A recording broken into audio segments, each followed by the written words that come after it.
పెద్దలు పోచారం శ్రీనివాస్ రెడ్డి గారు స్పీకర్ గా పనిచేసిన వాళ్ళు కూడా చాలా మంది ఉన్నారు. Cabinet is a collective decision.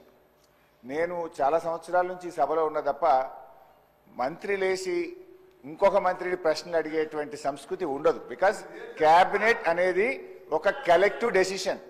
మంత్రి అనేది ఒక పోర్ట్ఫోలియో చూసినా అన్ని శాఖలకు సమానమైనటువంటి బాధ్యతను మంత్రి కలిగి ఉంటాడు. ఇవాళ మీరు కూడా దయచేసి నేను మీతో కోరేది ఏంటంటే మీరు కూడా ఇట్లా ఒక మంత్రి లేచి ఇంకో మంత్రిని ప్రశ్నలు అడగడానికి అవకాశం ఇస్తే అసలు ప్రశ్నోత్తరాల సమయం యొక్క దాని మీనింగే మారిపోతుంది. అధ్యక్ష, దయచేసి లేని సంస్కృతిని తీసుకురావద్దు. మంత్రి అనే వాళ్ళు క్యాబినెట్ లో మాట్లాడుకోవచ్చు. Government is a collective decision. ఇట్లా మినిస్టర్లు లేచి అడిగే సంస్కృతి ఉండదు. నంబర్ 1. నంబర్ 2, గతంలో కూడా కోమటిరెడ్డి వెంకటరెడ్డి గారు అప్పుడు కూడా మంత్రిగా ఉన్నారు. మరి వారి హయాంలోనే ఈ మూసి ఈ రకంగా జరిగింది. మీరు మంత్రిగా ఉన్నప్పుడు సరిగా చేసి ఉంటే ఈ పరిస్థితి ఎందుకు? కోమటిరెడ్డి వెంకటరెడ్డి హరీష్ రావు గారికి చెప్తున్నా, 21 సంవత్సరాలు అనుభవం ఉన్న హరీష్ రావు గారిని అడుగుతున్నా, మీకు ఎల్పీ లీడర్ లేడు, నువ్వు డిప్యూటీ లీడర్వా శాసనసభ్యునివా? క్వశ్చన్ అవర్లో నిన్న కూడా నువ్వు బైక్ తీసుకున్నావు, మా స్పీకర్ మంచోళ్ళు కాబట్టి నీకు బైక్ ఇచ్చాను. నీ ఏ హోదాలు అడుగుతున్నావు? నువ్వు ఏ హోదాలో నువ్వు మాట్లాడుతున్నావు? నువ్వు ఏ హోదాలో గౌరవ్ సార్ ఒక నిమిషం సార్, చాలా ఇంపార్టెంట్ ఇది ఫర్ ఎవర్.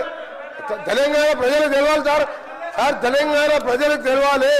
తెలంగాణ ప్రజలకు ప్రతిపక్ష నాయకుడు సంవత్సర కాలంగా సభకు రాకపోవడం ఈ సభనే కాదు, తెలంగాణ ప్రజలని అవమానపరిచినట్టుగా ప్రజలందరూ అనుకుంటారు. అధ్యక్ష, ఈయన డిప్యూటీ లీడర్ సార్, ఈయన కార్యవర్గం ఏర్పాటు చేసినా ప్రతిసారి ఈయన చెందుకిస్తున్నాము అంటే మిమ్మల్ని అడ్డలేడు. ఆయన అడిగే హక్కు లేదు, ఆయన మామూలు ఎమ్మెల్యే మాత్రమే. అందుకనే గౌరవ చెప్తున్నా, నా బాధతోని నల్గొండ ప్రజల కడుపులో ఆవేదన, ఫ్లోరైడ్ మూసి నీళ్లు చచ్చిపోతున్నారు సార్. ప్రజలు పేదవాళ్ళు, డబ్బున్న వాళ్ళు హైదరాబాద్కి వచ్చిండ్రు, డబ్బు లేని దళితులు గిరిజనులు నల్గొండలు చచ్చిపోతున్నారు. అంత కనికరం లేదు సార్ వీళ్లకు. ఎస్ఎల్బిసి సొరంగం 70% పూర్తి చేశాం. ఇరిగేషన్ మినిస్టర్ గా ఉండి ఒక్కసారి సొరంగం రాలే. ఆయన నల్లగొండ గురించి కానీ నా గురించి మరి మాట్లాడే హక్కు లేదు అధ్యక్ష. ఆయన ఒక గౌరవ శాసనం చెప్పుడు మాత్రమే, డిప్యూటీ లీడర్ కాదు, సిఎల్పి సెక్రటరీ కాదు, లీడర్ లేడు వాళ్లకు. వాళ్ళ సార్ మాట్లాడేది.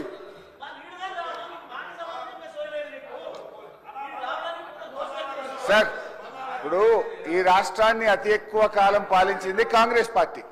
ఇవాళ మూసీలో ఇవాళ నల్గొండ జిల్లా ప్రజలు ఏదైనా బాధపడుతున్నారంటే దానికి ప్రథమ ముద్దాయి కాంగ్రెస్ పార్టీయే. ఎందుకంటే ఈ రాష్ట్రాన్ని ఎక్కువ రోజులు పాలించిందే కాంగ్రెస్ పార్టీ. మీరేం చేసిందని మమ్మల్ని మాట్లాడుతున్నారు. ఎస్ఆర్ఎస్పీ స్టేజ్ 2 పనులు పూర్తి చేసి కాళేశ్వరం జలాలను నల్లగొండ జిల్లా తుంగతుర్తి, సూర్యాపేట, కోదాడ ప్రజలకు అందించిన పార్టీ బీఆర్ఎస్ పార్టీ. అధ్యక్ష, అనవసరంగా ఒకరోజు చర్చ పెడదామంటే పెట్టండి. కాంగ్రెస్ పాలన ఏం చేసిందో మేమేం చేసాము. జరుగుతున్నది క్వశ్చన్ అవరు. క్వశ్చన్ కు సూటిగా ప్రశ్నకు ఆన్సర్ జరిగితే 10 ప్రశ్నలు వచ్చేటువంటి అవకాశం ఉంటుంది. ప్రతిరోజు 3 ప్రశ్నలకు 4 ప్రశ్నలకే సభ పోతుంది కనుక దయచేసి మీరు ఒక్కొక్క ప్రశ్నను సూటిగా ప్రశ్న సమాధానం చెప్పేట్టు చూడండి. మంత్రులు లేసి రాజకీయ ప్రసంగాలు చేస్తే మేము ఇంటరప్ట్ చేయాల్సి వస్తుంది. దానికి అవకాశం ఇవ్వద్దని మిమ్మల్ని కోరుతున్నాం.